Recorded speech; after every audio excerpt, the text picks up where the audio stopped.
Assalamualaikum warahmatullahi wabarakatuh. Baiklah, di sini saya dan teman-teman dari kelompok 7 akan mempresentasikan hasil diskusi kami mengenai mata kuliah evolusi yang berjudul Prinsip Genetika Populasi. Sebelum kami mempresentasikan hasil diskusi kami, alangkah lebih baiknya saya memperkenalkan anggota kelompok saya terlebih dahulu. Saya, Ajeng Khusus Nuwadani, sebagai moderator dan pemateri pertama. Lalu ada Dwi Wahyuningsih sebagai pemateri kedua, dan yang terakhir ada Endah Pratiwi sebagai pemateri ketiga, dan dosen pengampu mata kuliah evolusi Pak Donas Setiawan MPD. Prinsip dan penyimpangan Hardy-Weinberg, di mana Hardy-Weinberg adalah dua tokoh, Hardy dan Weinberg. Hardy adalah seorang ahli matematika dari Inggris dan Weinberg adalah seorang ahli fisika dari Jerman. Mereka mempunyai prinsip atau hukum Hardy-Weinberg yang berbunyi bahwa suatu frekuensi alel dan frekuensi genotip pada suatu populasi akan tetap konstan, kecuali ada beberapa hal yang mempengaruhi sehingga tidak terjadi kesetimbangan.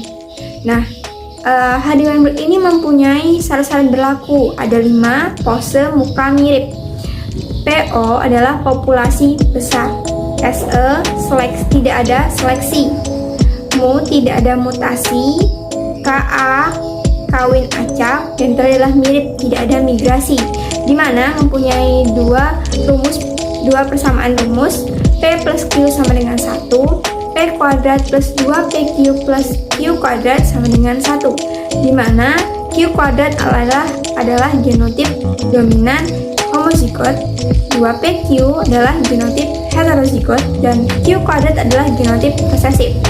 P adalah gen dominan, Q adalah gen resesif. Selanjutnya, pautan seks, di mana gen yang terletak pada kromosom seks tertentu. Di sini ada dua macam, ada homogametik dan heterogametik, di mana homogametik adalah suatu individu yang mempunyai satu macam genosom, dan heterogametik adalah suatu individu yang mempunyai dua macam genosom. Nah, pada pautan seks ini mempunyai kelainan. Contohnya, pautan seks kromosom X di mana yang mempunyai berpeluang tinggi untuk terkena penyakit seperti buta warna, hemofilia, itu adalah pada laki-laki dan perempuan. Baik, di sini saya akan melanjutkan materinya, yaitu yang pertama ada sejarah. Jadi pada tahun 1900 genetika Mendel telah ditemukan kembali. Namun dalam hal ini kontroversi terjadi, bahkan berlangsung hingga bertahun-tahun. Kemudian pada tahun 1902 ada Uni Yule menentang Mendelisme ini karena menurutnya alel dominan akan bertambah pada populasi. Kemudian pada tahun 1903 ada genetikawan Amerika yaitu William A. Castle menunjukkan bahwa tanpa seleksi frekuensi genotip ini akan tetap stabil gitu. Kemudian pada tahun yang sama yaitu ada Carl-Pelzan menemukan satu posisi equilibrium dengan nilai Pi sama dengan Q sama dengan 0,5. Kemudian ada Renal-Punnett. Nah, Renal-Punnett ini tidak mampu menyerang Yule sehingga Renal-Punnett ini membawa masalah ini ke Hardy. Hardy ini merupakan seorang matematikawan dari Inggris. Hardy ini merupakan matematikawan murni. Nah, pandangannya tentang penggunaan matematika oleh biologiawan dalam bukunya menyebutkan sebagai sangat sederhana. Nah, contohnya misal A besar dan A kecil adalah sepasang sifat Mendel, di mana A besar ini dominan, dan bahwa pada setiap generasi adalah dominan murni itu A besar, sedangkan heterozigot itu A besar A kecil, dan resesif murni itu A kecil. Jadi memiliki proporsi Pi, 2Q, dan R. Nah, anggaplah jumlah ini cukup besar sehingga perkawinan bisa dianggap acak. Nah, cukup dengan tabel perkalian kita dapat lihat bahwa generasi berikut jumlahnya akan menjadi Pi plus Q kuadrat, kemudian dibagi 2 kali Pi plus Q, kali lagi Pi plus Q, kemudian dibagi Pi plus R kuadrat. Nah, atau katakanlah menjadi Pi 1 bagi 2Q1 dikali R1. Nah, itu tadi merupakan contoh. Nah, selanjutnya yaitu ada representasi grafis. Dengan adanya representasi grafis ini, kita bisa menyajikan distribusi frekuensi genotip untuk lokus biala dalam populasi secara grafis, diagram definiti. Ini juga menggunakan pose segitiga atau yang biasa disebut juga plot trilinear atau triaksial. Plot ini berbeda dari banyak plot sejenis lainnya. Kenapa? Karena salah satu sumbunya telah dibalik. Nah, pada grafik ini kita juga bisa menampilkan efek seleksi alam dan juga pengaruhnya pada frekuensi alam. Nah, gambarnya kita bisa lihat di samping. Baik, selanjutnya materi yang akan saya bahas yaitu mengenai sintesis evolusi modern. Apa sih sintesis evolusi modern?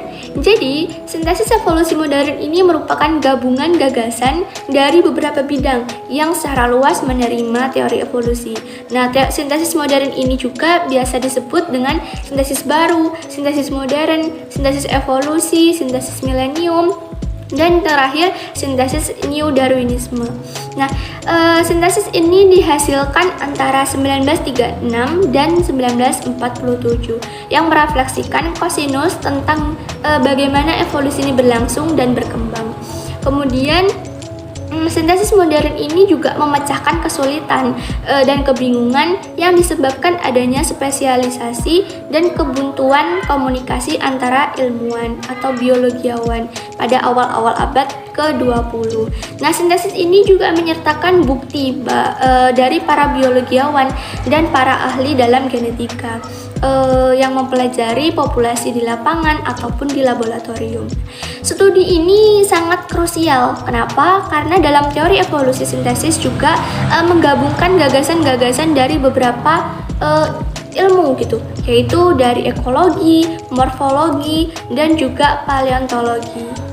Selanjutnya yaitu tentang ringkasan sintesis modern, di mana sintesis modern ini akan menghubungkan antara genetikawan eksperimental dengan genetikawan naturalis, juga paleontologiawan. Selanjutnya yaitu perkembangan menuju sintesis dimulai pada 1859 dan sampai 1899 melalui buku Charles Darwin yang berjudul On the Origin of Species. Selanjutnya dilanjutkan oleh William Beeston yaitu pada 1900 hingga 1915. Kemudian dasar genetika populasi ini dicetuskan oleh 3 orang, yaitu pertama oleh Helden pada tahun 1920, kemudian dilanjutkan oleh Fisher pada tahun 1930, dan terakhir oleh Sewell pada 1932. Nah, 3 orang inilah yang akan mencetuskan atau menemukan adanya genetika populasi. Berikutnya yaitu kemajuan lebih lanjut. Kemajuan lebih lanjut ini berlangsung selama 10 tahun, yaitu kurun waktu 1930 hingga 1940-an. Nah, pada kemajuan lebih lanjut ini ada konsep yang tidak diketahui oleh Darwin sebelumnya, yaitu konsep seperti genetika dan konsep setelah kemajuan lebih lanjut, yaitu setelah sintesis. Kita akan membahas setelah sintesis ini. Yang pertama yaitu tentang pemahaman tentang sejarah bumi. Pemahaman tentang sejarah bumi ini menjadi modal awal Darwin untuk mencetuskan evolusi. Yang kedua yaitu simbiotik antara sel, struktur sel. Setelah pemahaman tentang bumi, sejarah bumi, kita akan membahas tentang asal, simbiotik, struktur sel eukariot, di mana ditemukannya rizobia pada bintil akar tanaman atau tanaman lumbung. Yang selanjutnya yaitu mengenai pohon kehidupan. Jadi semua makhluk hidup merupakan memiliki silsilah seperti layaknya keluarga. Kemudian selanjutnya yaitu evodevo. Evodevo ini bisa dikatakan sebagai perkembangan evolusi yang berawal dari bukti-bukti bahwa perkembangan dikendalikan ketat oleh sistem genetik. Selanjutnya yaitu penemuan fosil. Penemuan fosil ini juga menjadi dasar dari sintesis lebih lanjut setelah sintesis. Kemudian yang terakhir yaitu transfer gen. transfer gen horizontal, di mana transfer gen horizontal ini merupakan proses suatu organisme mendapat materi genetik dari organisme lain tanpa harus menjadi keturunan organisme tersebut. Baiklah, kami sudah menyampaikan hasil diskusi kami. Apabila terdapat kekurangan atau kesalahan, kami mohon ampun dan kami mohon maaf. Bila taufiq wal hidayah. Wassalamualaikum warahmatullahi wabarakatuh.